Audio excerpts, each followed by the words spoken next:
I just finished editing what will be called Florida Beekeepers number 5. It's the last in my series that has to do with Chris Werner. The first 4 were about Chris Werner and Indian Summer Honey Farms. This number 5 is going to be just a little different. It doesn't have a defined theme.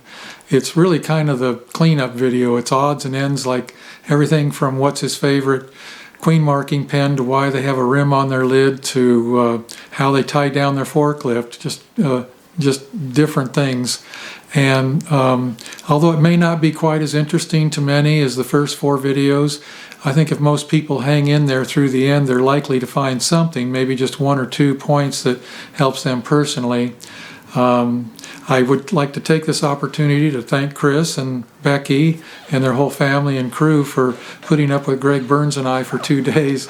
I really at one point kind of felt sorry for Chris. I was asking him question after question when he was really trying to get some work done, and but I wasn't about to let up because I knew I would get some good stuff for the YouTube videos. And he was very gracious, very generous, and I think we got some good stuff.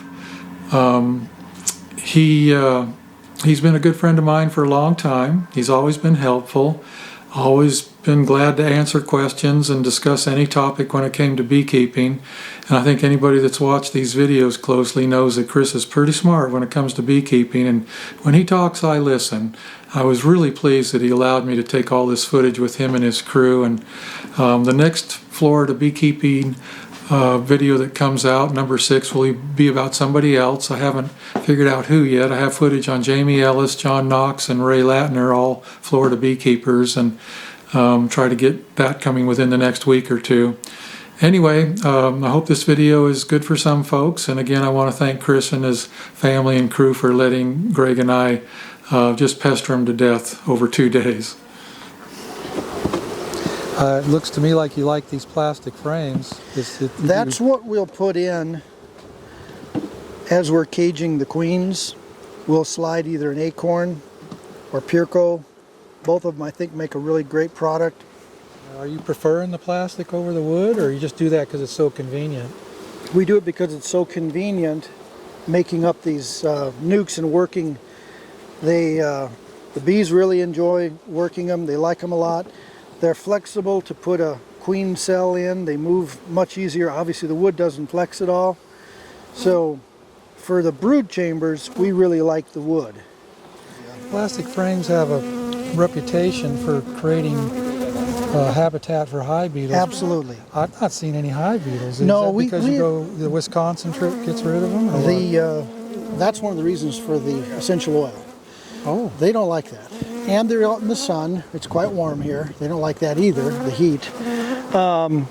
It's cool, it's winter, so you can't really use the heat as a indicator. So is this unusual that you don't see any hive beetles? I mean, I haven't seen one yet. It's unusual to see a high number of beetles, but we generally will see some beetles. And you think the tea tree oil is helping? Oh, absolutely. Really? Yeah, I really do. I believe that the essential oil treatments, it's one of the things that sets us really truly different, because in the full treatment there's going to be some camphor and some eucalyptus. The tea tree, I think, is the main. I mean, I really read a lot of good things about tea tree oil. Of course, we use at least 1 treatment of thymol throughout the season. That's pretty harsh on the bees. Even our bees that I don't think have very many mite bites. You don't see mites. Yeah. I don't think we have a lot of mite bites, but if you do and you put thymol on your hive, oh man, it'll run them out. Okay, explain. I know I'm going to get a question. Explain what you mean by mite bites. Wherever the mite bites the bee, it's literally leaving a hole that doesn't heal. Mm-hmm. And if you ever get the thymol on your hands, or if you ever get formic acid or Bego or benzaldehyde, it burns. And all of those things can burn the bees if they're damaged. Now their exoskeleton protects them, but that bite is like having an open sore on your skin, or a mosquito bite that you've been scratching, and you get that on you, it'll burn. You'll know that. So you're thinking that the thymol aggravates that, but the tea tree does not. Well, tea tree is more of a soothing, has soothing benefits to it, and it drives these guys crazy. But anything I use, I'm I'm trying it. If it doesn't bother me, then I'm pretty satisfied. It's not going to bother the bees. If it does bother the bees, you know, I try to be real careful with it. We're very careful with the formic acid. We will treat our mating nukes with formic acid pads, but it's only between caging the queen and putting the new cell in. So it's only in there really for 24 hours. And then we can reuse those for 3 or 4 groups before we have to retreat those again. Okay, if I post this tea tree oil thing, I can already predict. Yes. What's the recipe? How much of what? Or do you have that off the top of your I head? would have to get that for you, but I'd be glad to give that to you.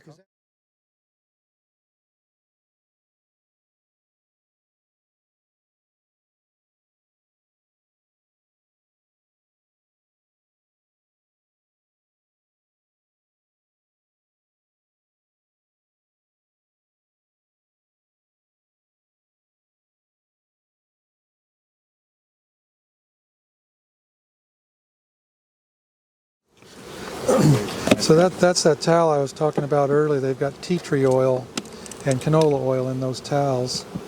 Tea tree oil is our highly, essential oil treatment. yeah. Once they've gotten this dried out, we just toss them out, pick them up. The bees will pull them out the entrance.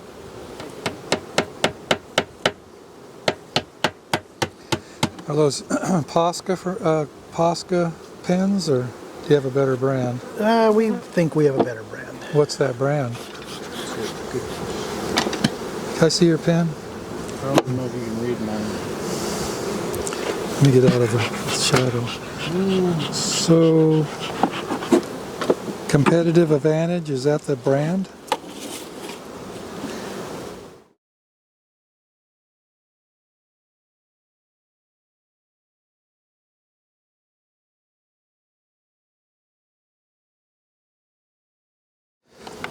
So I see you've got a rim on all your lids. What is that, about 3/8?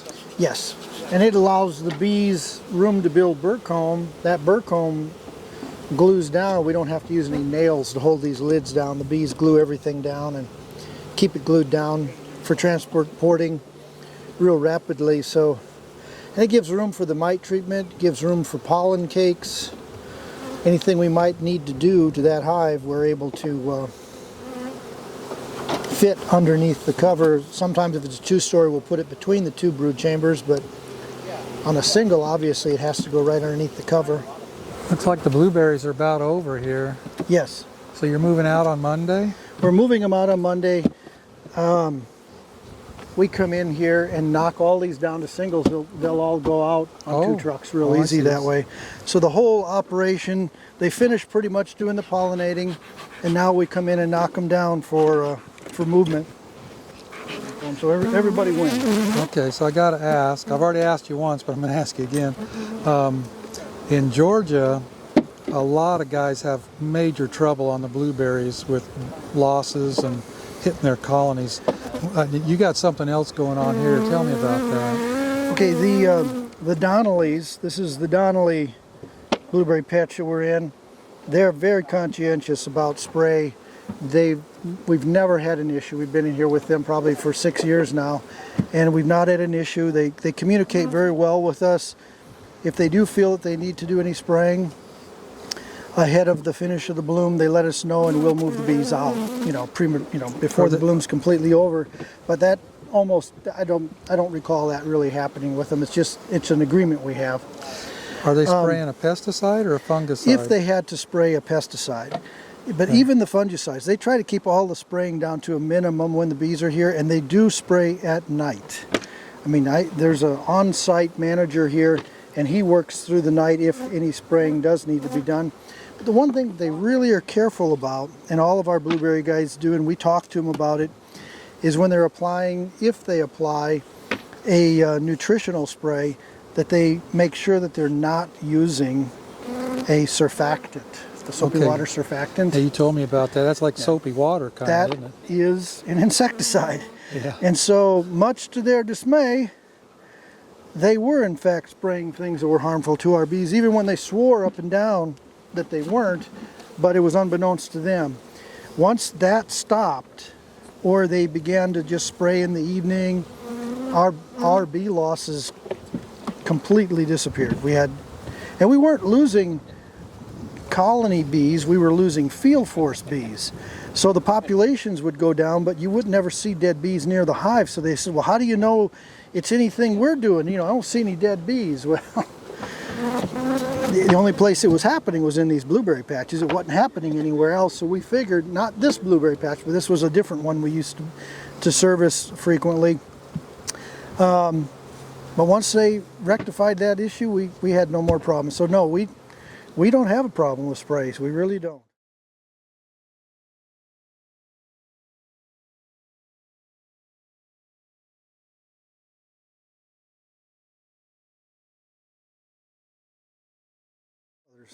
So you mentioned protein. What are you using for substitute? Or I call it supplements. Substitute's really not a good word. Yeah. Right now we're using Man Lake's product, the Ultra Bee. Oh yeah, that's what we use. We've used Day Dance very successfully. Andrew's just been an exceptionally good salesman down there. Yeah. And so for the last couple of years, we've used the Ultra Bee. And it's really, really nice. The bees like it. It makes a real creamy, soft cake that doesn't dry out. So you're mixing your own patties with we all- make our own patties, yeah. Okay. Always have. We add a little cinnamon to them and a little honeybee healthy, and no real secret ingredients, but the ratios, we try to keep them heavy on the carbohydrate side. That way the bees consume it. How are you mixing? Do you have a mixer? We have a big Hobart mixer. Like a bakery mixer? A big bakery mixer, correct, yeah. So I take it this is all paraffin dipped equipment? Correct. All our brown boxes have been dipped in paraffin and copper tox, and inside every box there's... Back up just a moment before, I don't want to miss this one. You say paraffin and copper tox? There's a little copper tox in there. So you liquefy your paraffin and add some copper into it? Correct. That's interesting. Yep. I don't know why not. We use copper. I use linseed oil and copper tox, and you're adding that type of product to your paraffin. Correct. So why? I mean, paraffin's a pretty good preservative all by itself, so why would you add the copper? Biggest thing in Wisconsin are the carpenter ants, Uh-huh. and it does help deter them a little bit. Okay. And more peace of mind, I guess. A lot of termites in Florida. I got it, yeah. So we get hit on both ends. So that's just to see around you when you're in the bee yard then? Right. Okay, cool. At night you can really see what's in that bee yard before you run it over. I like that. Let's look at this trailer.